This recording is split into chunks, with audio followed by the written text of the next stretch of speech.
नमस्कार प्रिय साथियों, आज हम विचार करेंगे कृष्णमूर्ति पद्धति के अनुसार भाव कारकत्व अर्थात कि हाउस सिग्निफिकेचर हम कैसे निकालते हैं कृष्णमूर्ति पद्धति के अनुसार। इसके लिए हमें सर्वप्रथम तो वो कुंडली लेनी होगी जो कि केपी कुंडली है, क्योंकि वह भाव प्रारंभ से ही गणना करती है, न कि भाव मध्य को लग्न मानती है। इसलिए हमें कृष्णमूर्ति कुंडली ही लेनी होगी, केपी चार्ट को ही लेना होगा। इसमें भी कैसे हम सिग्निफिकेचर निकालते हैं, वे ग्रह जो किसी भी भाव में स्थित रहते हैं, जैसे मेष लग्न है, लग्न में कोई भी ग्रह है, जैसे शुक्र है, वह अगर लग्न में स्थित है तो शुक्र के नक्षत्रों में कौन कौन से ग्रह हैं? शुक्र के नक्षत्र कौन कौन से होते हैं? एक तो भरणी नक्षत्र होता है और पूर्वा फाल्गुनी और पूर्वाषाढ़ा, ये तीनों नक्षत्र शुक्र के होते हैं। तो इन नक्षत्रों में कौन कौन से ग्रह बैठे हुए हैं,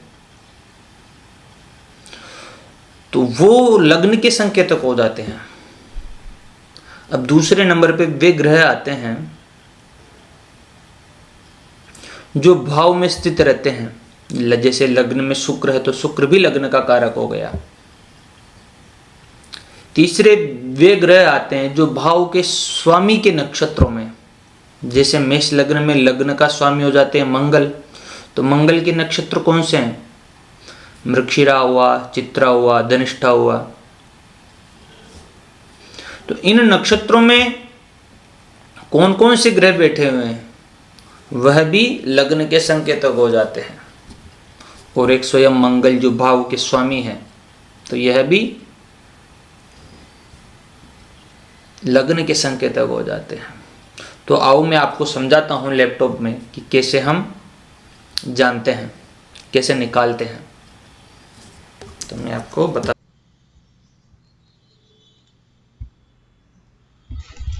नमस्कार प्रिय साथियों, अब हम देखते हैं कि हाउस सिग्निफिकेचर कैसे निकालते हैं। ये एक एप्स है कृष्णमूर्ति पद्धति पर आधारित है। यहाँ पे हम देखते हैं ये जो है सिग्निफिकेचर हाउस। अब ये सिग्निफिकेचर कैसे निकल रहे हैं, यहाँ पे हम वैसे एप्लीकेशन की मदद से भी देख सकते हैं, लेकिन ये कैसे निकले। सर्वप्रथम तो हमें कौन सी जन्म पत्रिका लेनी होगी? सर्वप्रथम हमें केपी सीपी जो कस्प कुंडली को, इसको लेनी है अपन को। अब यहाँ पे लग्न के जैसे अपन को इस लग्न भाव में इसके कौन कौन से फल देंगे ग्रह, तो अपन देखते हैं यहाँ पर मंगल और केतु, ये दोनों ग्रह लग्न में बैठे हुए हैं, तो ये दोनों ग्रह लग्न के सिग्निफिकेचर हो जाते हैं। वैसे ही आगे देखें, अब इन दोनों ग्रह के नक्षत्र में कौन से ग्रह बैठे हुए हैं, तो क्या इनमें से केतु और मंगल अपने नक्षत्र में बैठा हुआ है, वो वैसे भी लग्न का कारक, लग्न का संकेतक है। और कौन? एक राहु भी केतु के नक्षत्र में बैठा हुआ है, तो राहु, केतु और मंगल, ये तीनों ग्रह लग्न के सिग्निफिकेचर हो जाते हैं। राहु, केतु और मंगल, ये तीनों हो गए प्रथम भाव के सिग्निफिकेचर। अब द्वितीय भाव में जो बी लिखा हुआ है, इसमें लिखा हुआ भाव में स्थित ग्रह, यानी कि इस भाव में कौन कौन से ग्रह, तो लग्न में केपी कुंडली के अंदर मंगल और केतु, ये दोनों बैठे हुए हैं, मंगल और केतु।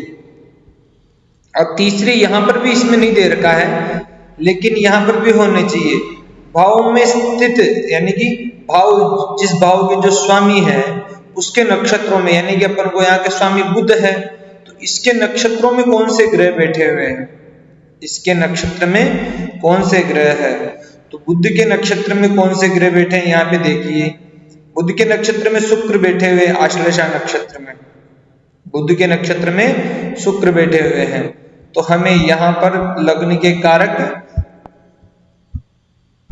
यहाँ पे लग्न के कारक शुक्र भी हो जाएंगे, तो हमें यहाँ पर शुक्र भी लिखना होगा, यानी कि शुक्र भी लग्न के कारक है। और यहाँ के भावपति यानी कि लग्न के स्वामी कौन है? बुध है, तो यह भी लग्न का सिग्निफिकेचर है। और शनि इसके उपपति है लग्न के, जिसको हम कहते हैं कस्प सब लॉर्ड। यहाँ पे उपपति कौन है? शनि। यहाँ पे शनि उपपति है, इसलिए यहाँ पर शनि भी लग्न के सिग्निफिकेचर बन जाते हैं।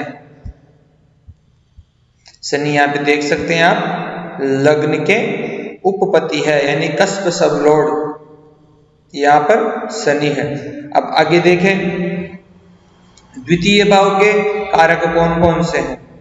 द्वितीय भाव में कोई भी ग्रह स्थित नहीं है, तो यहाँ के कोई भी सिग्निफिकेचर नहीं होंगे एक नंबर के प्रथम लेवल में, एम में। दूसरे में यहाँ पर कोई ग्रह नहीं, तो दूसरे में भी यहाँ पे कोई नहीं रहेंगे। अब हमें देखना पड़ेगा कि यहाँ के स्वामी के नक्षत्र में कौन से ग्रह बैठे हुए हैं। यहाँ के स्वामी शुक्र है, तो शुक्र के नक्षत्र में कोई ग्रह बैठे हुए क्या? बुध और गुरु। तो ये दोनों ग्रह बुध और गुरु द्वितीय भाव के भी संकेतक बन जाते हैं। जैसे द्वितीय भाव में यहाँ पर बुध और गुरु को आना चाहिए, क्योंकि द्वितीय भाव के संकेतक, इधर देखिए प्लैनेट्स में, तो बुध और गुरु ये द्वितीय भाव दर्शा रखे हैं, यहाँ पे भी आप देख सकते हैं।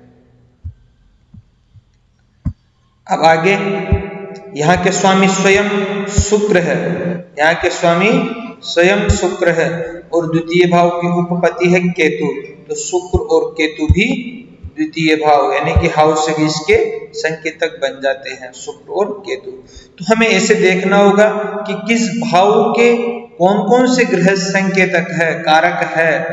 प्रथम वे ग्रह जो उस भाव में स्थित है और उनके ग्रहों में कौन से ग्रह है। जैसे अब यहाँ पे जैसे कोई आप यहाँ सप्तम भाव का देखते हैं, सप्तम भाव में कस्प कुंडली के अंदर कौन है? राहु है। कस्प कुंडली में कौन है? राहु है। अब राहु के नक्षत्र में कौन से ग्रह है?